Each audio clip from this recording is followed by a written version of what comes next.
ଦିନକର କଥା। ଦିନେ ଗୋଲକ ଅଜା କଲିକତାରେ ଆସିଥିଲେ। କିନ୍ତୁ ଗାଁ ଲୋକ ଅଜାଙ୍କ କଥା ଜାଣନ୍ତି। ଅଜା ଟିକେ ବାହାପିଆ ମିଛୁଆ ଫୁଲାଣିଆ ଲୋକ। ଅଜା କଥାରେ କେହି ଜବାବ ଦିଅନ୍ତି ନାହିଁ। ଘରଲୋକ ସମସ୍ତେ ବସିଛନ୍ତି। ଅଜା ସମସ୍ତଙ୍କୁ କହିଲେ, ମୁଁ ଗୋଟେ ପ୍ରଶ୍ନ ପଚାରିବି। ଯିଏ କହିଦେବ ମୁଁ କିଛି ଉପହାର ଦେବି। ସମସ୍ତେ ମନେ ମନେ ଭାବିଲେ, ଯାହା ବି ହେଉ କେହି କିଛି କହିବା ନାହିଁ।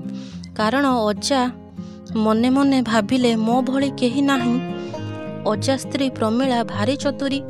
ସେ ଅଜାଙ୍କୁ ସାଧାସିଧା ଜବାବ ଦିଅନ୍ତି। ଅଜାଙ୍କୁ ଡରନ୍ତି। ଅଜା ସମସ୍ତଙ୍କୁ ପଚାରିଲେ, ପଣସ ଗଛ କିଏ ଦେଖିଛି? ସମସ୍ତେ କେହି କହିଲେ ନାହିଁ। ସମସ୍ତେ ମୁହଁ ତଳକୁ କରି ବସିଲେ।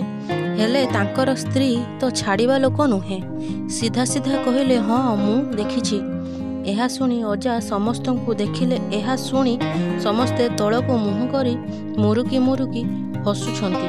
ଅଜାଙ୍କୁ ଖରାପ ଲାଗିଲା। ତାଙ୍କ ସ୍ତ୍ରୀଙ୍କୁ ଗାଳି କଲେ। ଠିକ୍ ସମୟରେ ପଡ଼ିଶା ଘର କିଛି ଲୋକ ପାଟି କରିବା ଶୁଣିଲେ। କ'ଣ ହେଇଛି ବୋଲି ପଚାରିବାରୁ ଲୋକଟି କହିଲା, କାହାର ଗୋଟେ କଳା ବିଲେଇ ମୋ ମାଛ ସବୁ ଖାଇ ଦେଇଛି।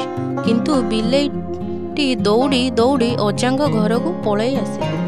ଅଜାଙ୍କୁ ପଚାରିବାରୁ ଅଜା କହିଲେ, ମୋ ବିଲେଇ ନୁହଁ। ଅଜା ମନେ ମନେ ଭାବିଲେ, ମୁଁ ଯଦି କହିଦେବି ମାଛ ପଇସା ଦେବାକୁ ହେବ। ଅଜା ସଫା ମନା କରିଦେଲେ।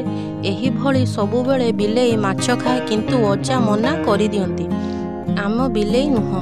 ଏହା ଦେଖି ପଡ଼ିଶା ଘର ଲୋକ ଭାବିଲା, ଅଜାଙ୍କୁ ପାନେ ଦେବି।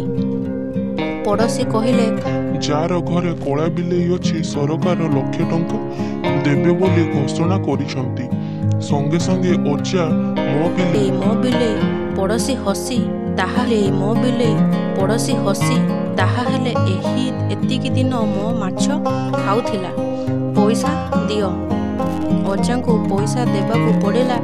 ଅଜା ଭାବିଲେ, ଚାଲ ଶ୍ୱଶୁର ଘର ଯାଇ ବୁଲି ଆସିବା। ଯାଉ ଯାଉ ରାସ୍ତାରେ ସନ୍ଧ୍ୟା ହେଲା। ଅଜାଙ୍କର ଗୋଟେ ଅସୁବିଧା। ଅନ୍ଧାରରେ କିଛି ଦେଖିପାରନ୍ତି ନାହିଁ। କେମିତି ଯିବେ? ସେ ବଳଦ ଲାଙ୍ଗୁଡ଼ ଧରି ଚାଲିଲେ।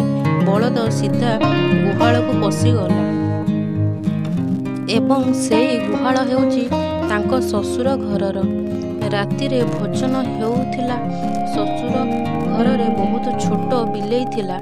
ଭୋଜନ ବେଳେ ଗୋଟିଏ ବିଲେଇ ମାଛ ଖାଇବାକୁ ଲାଗିଲା। ଅଜା, ଏହା କାହା ବିଲେଇ ମାଛ ଖାଉଛି? ଅଜା ରାଗି ଚାପୁଡ଼ା ଦେଲେ। କିନ୍ତୁ ଚାପୁଡ଼ା ବିଲେଇ ଉପରେ ନ ଲାଗି ଶାଶୁମା ଉପରେ ଲାଗିଗଲା।